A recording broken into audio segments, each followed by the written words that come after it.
Hi hello నమస్తే, welcome back to our channel. This is Arjun from AR Automotives. ఈ రోజు మన బండి KTM 250 అడ్వెంచర్ది ఆర్టీఓ రిజిస్ట్రేషన్ దగ్గరికి వెళ్తున్నాను. మన్నెగూడలో నేను తీసుకున్నది హయత్నగర్లో ఈ వెహికల్. మా రిజిస్ట్రేషన్ ఆఫీస్ వచ్చేసరికి మన్నెగూడ, నేను ఉండేది హయత్నగర్ సరౌండింగ్స్ అన్న కాబట్టి నేను ఇప్పుడు బ్రావనపల్లికి వెళ్తున్నా. ఈ రోడ్ ఎట్లా వెళ్తుంది అంటే పెద్దంబర్పేట నుంచి తొర్రూరు, బ్రావనపల్లి అట్లా వెళ్దాం అని అనుకుంటున్నా. నాగార్జున సాగర్ హైవేకి అక్కడనే కలుస్తుంది బ్రావనపల్లిలో.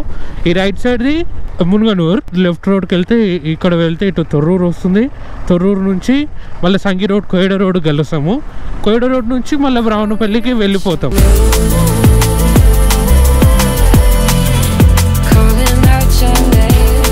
నేను ఈ వెహికల్ తీసుకొని January 31st రోజు తీసుకున్నాను. ఈ 1 month కూడా అవ్వలేదు. ఇంకా నా బండికి TR కూడా లేదు. TR లేకుంటే మొత్తం ఇప్పటికీ 528 కిలోమీటర్స్ ఓడోమీటర్ తిప్పేశాను.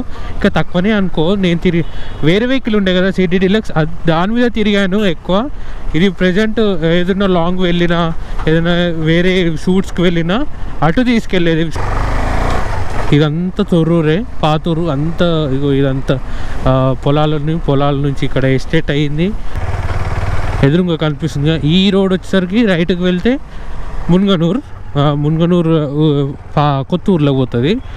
ఇలా స్ట్రైట్ వెళ్తే కోయడ సంగి రోడ్కి వెళ్తుంది. ఇది పాత రోడ్. ఇది ఒకప్పుడు అటు హైవే బైపాస్ లేనప్పుడు ఈ రోడ్లోనే వెళ్ళేది మొత్తం. నేను స్ట్రైట్ వెళ్ళిపోతాను బ్రావనపల్లికి. టైం వచ్చేసరికి 9:42.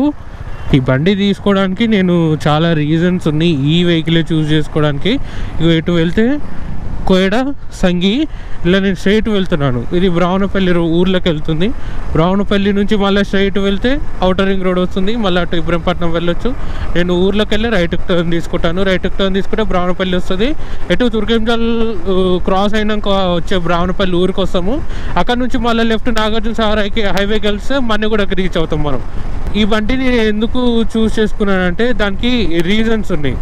సో కాంపిటీషన్లో ఒకటి, ఫస్ట్ బేసిక్ నుంచి చూసుకుంటే 1,73,000లో హీరో ఎక్స్పల్స్ 200 4V ఉంది.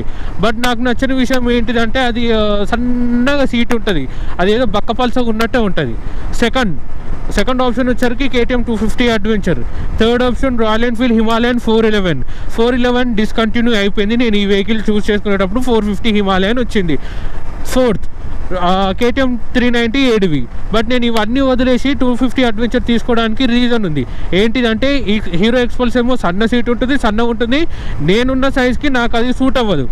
ఇంకొకటి, నేను లాంగ్ ట్రిప్స్ కూడా కొంచెం ప్లాన్ చేస్తున్నాను కాబట్టి నాకున్న బడ్జెట్లో కావాలని ఇది 250 అడ్వెంచర్ చూస్ చేసుకున్నాను. అదొకటి రీజన్. సెకండ్ రీజన్ వచ్చేసరికి హిమాలయన్ 411 డిస్కంటిన్యూ అయిపోయింది. హిమాలయన్ 450 తీసుకోవచ్చు కదా అంటే మరి అది 450cc అవుతుంది. సిటీలో తిరగలేను, ఎక్కువ తక్కువ సిటీలో మాత్రం తిరగలేను నేను.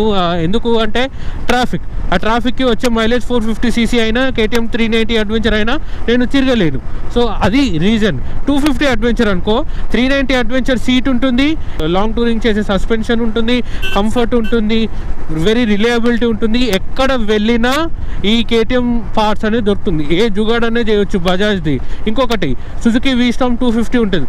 సుజుకి V-Storm 250 నాకు అంత కాస్ట్ అనిపించలేదు. ఎందుకంటే రిలయబిలిటీ పర్లేదు, కానీ ఇఫ్ ఇన్ కేస్ మనం ఏదైనా ట్రిప్కి వెళ్ళినప్పుడు దాన్ని పార్ట్స్ దొరకాలంటే మనకి ఎంత షోరూమ్స్ అంతా ఎక్కడ పడితే అక్కడ దొరికాయి. KTM అంటే బజాజ్లో ఏదైనా ఒక జుగాడ్ చేయొచ్చు. బజాజ్ డామినర్ ఉంటుంది కదా, దాన్ని జుగాడ్ చేయొచ్చు. దాన్ని జుగాడ్ చేస్తే మనకి బెనిఫిటే ఉంటుంది. 250 అడ్వెంచర్ తీసుకోవడానికి రీజన్ మైలేజ్ వస్తుంది. లాంగ్ టూరింగ్ చేసినప్పుడు కూడా మనకి షోల్డర్ పెయిన్ రాదు, బ్యాక్ బోన్ పెయిన్ రాదు, ఎలాంటి నీ పెయిన్స్ రావు, బ్యాక్ బోన్ పెయిన్ అస్సలు రాదు. ఎందుకంటే 390 అడ్వెంచర్ ఉన్న లాగానే ఉంటుంది. బట్ సీసీ, హెడ్ లైట్స్, ఈ ఇన్స్ట్రుమెంట్ క్లస్టర్ డిఫరెంట్ ఉంటుంది 390cc దీనికి. నాకు దీంట్లో నచ్చని విషయం ఏంటిదంటే ఒకటి ఉంటుంది, ఈ ఇన్స్ట్రుమెంట్ క్లస్టర్ ఏమవుతుందంటే ఇప్పుడు ఇది ఉంది కదా, డే టైంలో బ్రైట్ ఉండాలి. అది ఎంత డిమ్ ఉంది చూడు, కనిపిస్తుందా? కనిపించదు. నైట్ టైంలో అయితే అధిగమించి బ్రైట్నెస్ ఉంటుంది, టూ మచ్ బ్రైట్నెస్ అవుతుంది. అది నాకు నచ్చదు. ఎందుకు మరి, అది వేస్ట్ కదా. సో ఇది బ్రావనపల్లి విలేజ్. ఇది ఎందుకు చెప్పండి, ఈ సన్లైట్ పడితే వేస్ట్. అదే ఆ టోన్ కలర్ ఏదైతే ఉంటుందో ఆ టోన్ కలర్ అనేది డే టైంలో ఇచ్చి నైట్ టైంలో డిమ్ ఇస్తే కొంచెం పర్లేకుండే, కానీ నైట్ టైంలో అయితే ఓ బాబు చాలా హెవీ ఉంటుంది ఇది బ్రైట్నెస్. కొంచెం అది డిసప్పాయింట్ ఉంది. అది ఇఫ్ ఇన్ కేస్ ఏమైనా సర్వీస్లో ఇన్స్ట్రుమెంట్ క్లస్టర్ ట్యూనింగ్ చేసే ఆప్షన్ ఏమైనా ఉండదా నేను ట్రై చేస్తా, ఏమవుతుందో చూస్తా.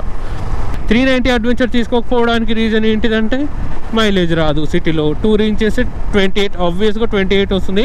ఇదైతే మైలేజ్ వచ్చేసరికి సిటీలో అయితే నాకు 20 వస్తుంది, 20 నుంచి 25 వస్తుంది. ఎందుకంటే ఏమున్నా ఫస్ట్, సెకండ్, థర్డ్ గేర్, ఈ 3 గేర్లే. ఈ 3 గేర్లకు మించి ఎటు పోతలేము.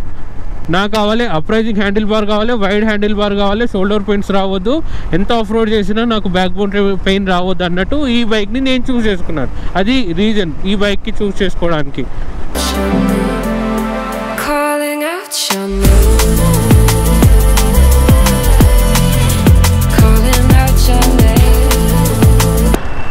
రైట్కి వెళ్తే తుర్కెంజల్, ఇది బ్రాహ్మణపల్లి వెళ్ళే రోడ్. లెఫ్ట్కి వెళ్తే నాగార్జున సాగర్ హైవే.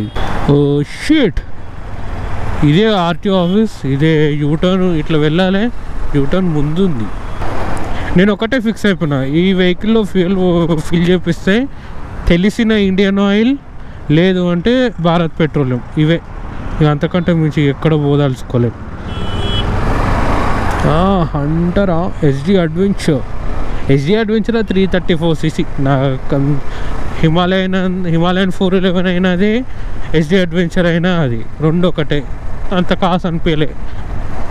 ఇదే జర విడ్త్, పిలియన్ వెళ్ళినా కూడా విడ్త్ పెద్ద సీట్ ఉంటుంది, సీట్ విడ్త్ ఎక్కువ ఉంటుంది. కాబట్టి ఇదే చూస్ చేసుకోవడానికి నాకు రీజన్ అదే దొరికింది. మెయిన్ సీట్ పెద్ద ఉంటుంది. ఏం బాబాయ్, ఏంటిది పద్ధతేనా? ఇప్పుడు ఈ ఏజెంట్కి ఫోన్ చేయాలి, ఎక్కడున్నావు బాబాయ్ అని. అప్పుడెప్పుడు వచ్చిన 9:55, 10 o'clockకి రమ్మన్నాడు. ఇంకా 5 minutes బిఫోరే ఉన్నా.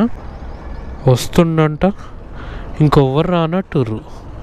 35 minutes అవుతుంది, ఇంక ఏజెంటే రాలే. మధ్యలో ఏజెంట్ ఉంటే తొందరగా పని అయిపోతుంది అనుకుంటే ఆయన ఇంకా వస్తలేడు. వస్తున్న 5 minutes అంటూ ఇంకా వస్తలేడు.